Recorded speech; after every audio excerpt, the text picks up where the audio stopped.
Európske čerpacie stanice zažívajú najvýraznejší cenový skok za posledné roky. Motoristi v Nemecku, Francúzsku, Rakúsku aj na Slovensku nestankujú za sumy, ktoré sme nevideli od jesene minulého roka.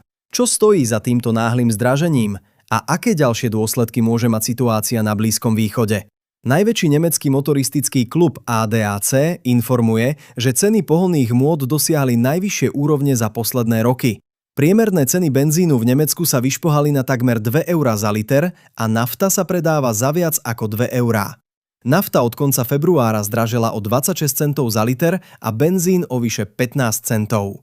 ADAC upozorňuje, že vodiči musia počítať s tým, že sa pri tankovaní zdržia, pretože konflikt vyvolal obavy z možného nedostatku palív. Podobne aj vo Francúzsku ceny vystrelili. Denník Le Parisien informuje, že narástla len za jediný deň priemerná cena nafty z asi 1,72 € na 1,80 €. Na mnohých čerpačkách už ceny prekonali hranicu 2 € za liter. Minister priemyslu Roland Lescure sa stretol s dodávateľmi palív s cieľom zabezpečiť, aby predajcovia nezvyšovali ceny rýchlejšie, než to odôvodňuje vývoj na svetových trhoch. Lacné palivá sú minulosťou. U našich západných susedov stál ešte na začiatku minulého týždňa liter benzínu v priemere 1,50 €. Na konci týždňa už vodiči tankovali naftu za 1,94 € a benzín za 1,71 €. Ceny tak vyskočili o desiatky centov. Aká je situácia na Slovensku? Rast cien začínajú pociťovať aj slovenskí motoristi. Na viacerých čerpacích staniciach sa ceny dostali na úroveň nad € 50 za liter. Posledné oficiálne čísla štatistického úradu ukazujú, že liter benzínu sa predával za priemerne 1,47 €. Tieto štatistiky sú však z obdobia pred 28. februárom. Priame zisťovanie na čerpacích staniciach ukázalo, že ceny sa pohybovali okolo 1,59 € za liter benzínu. Pri pravidelnom tankovaní môže zdražovanie v priebehu mesiaca znamenať dodatočné výdavky v desiatkách eur. Aké sú príčiny tohto zdraženia? V prvom rade je to situácia okolo Hormuzského prielivu. Tento strategický prieliv medzi Iránom a Ománom spája Perský záliv s Arabským morom. Denne cezeň prechádza približne pätina svetových dodávok ropy po mori. Cez prieliv vyvážajú ropu členovia OPEC vrátane Saudskej Arábie, Spojených arabských emirátov, Iraku, Kuvajtu a Kataru. Analytici upozorňujú, že doprava v tejto oblasti je výrazne obmedzená. Údaje z 1. marca ukazujú, že cez prieliv prešli len 2 tankery namiesto obvyklých približne 60 za deň. Prepravné spoločnosti ako Maersk už oznámili pozastavenie plavieb. Poisťovne zvyšujú sadzby a niektoré odmietajú plavidlá cez oblasť poisťovať. Náklady na poistenie lodí môžu stúpnuť približne o 25 až 50 %. Aký je vývoj cien ropy? Cena severomorskej ropy Brent sa počas minulého týždňa zvýšila približne zo $71 na $72,87 za barel. Hodnota ropy Brent sa dostala až na úroveň okolo $85 za barel, čo je 14-mesačné maximum. Banka Goldman Sachs prehodnotila svoje prognózy. Ak zostane Hormuzský prieliv obmedzený viac ako 5 týždňov, cena ropy môže dosiahnuť hranicu $100 za barel. Aké sú odhady analytikov pre Slovensko?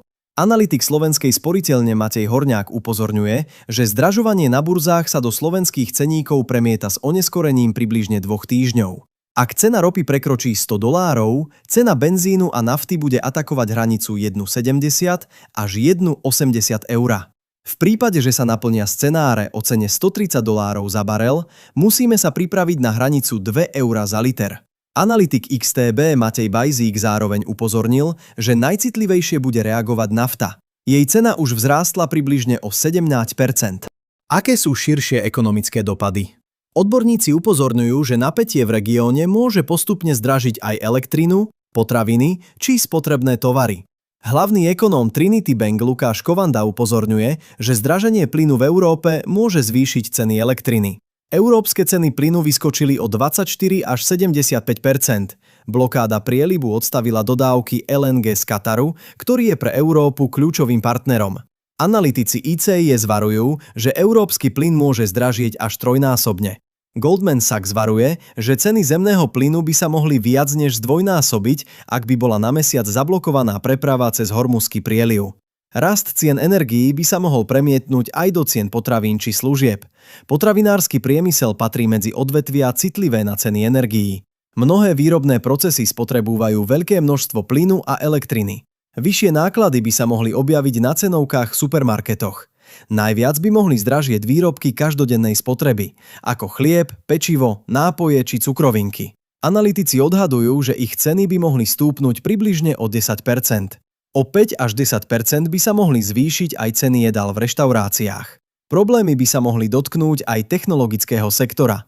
Cez Hormuzský prieliv neprechádza len ropa a plyn, ale aj veľká časť svetových dodávok hélia, ktorý je nevyhnutný pri výrobe polovodičov.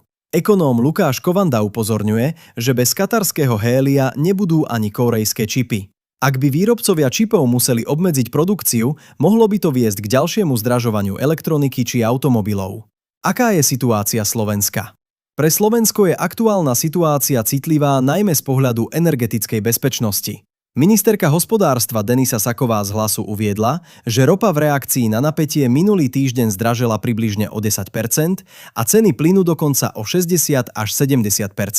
Situáciu Slovenska komplikuje aj to, že do krajiny stále netečie ropa cez ropovod Družba. Dodávky sa zastavili koncom januára. Štátny tajomník Ministerstva zahraničných vecí Marek Eštok upozornil, že kombinácia prerušenia dodávok cez Družbu a možných problémov s dodávkami z Perského zálivu by mohla priamo ohroziť energetickú bezpečnosť. Slovensko má síce možnosť dovážať ropu aj alternatívnou trasou cez ropovod Adria, no tento systém má obmedzenú kapacitu. Ukrajinský prezident Volodymyr Zelenský uviedol, že poškodený ropovod Družba by mohol byť technicky pripravený na obnovenie prevádzky približne o mesiac a pol. Dodávky sa zastavili po tom, čo potrubie na Ukrajine poškodili následky ruského útoku.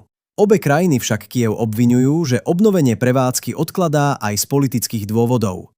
Ďalší vývoj cien závisí od situácie na Blízkom východe. Výraznejší nárast hrozí pri dlhšom prerušení dopravy ropy cez Hormuzský prieliv.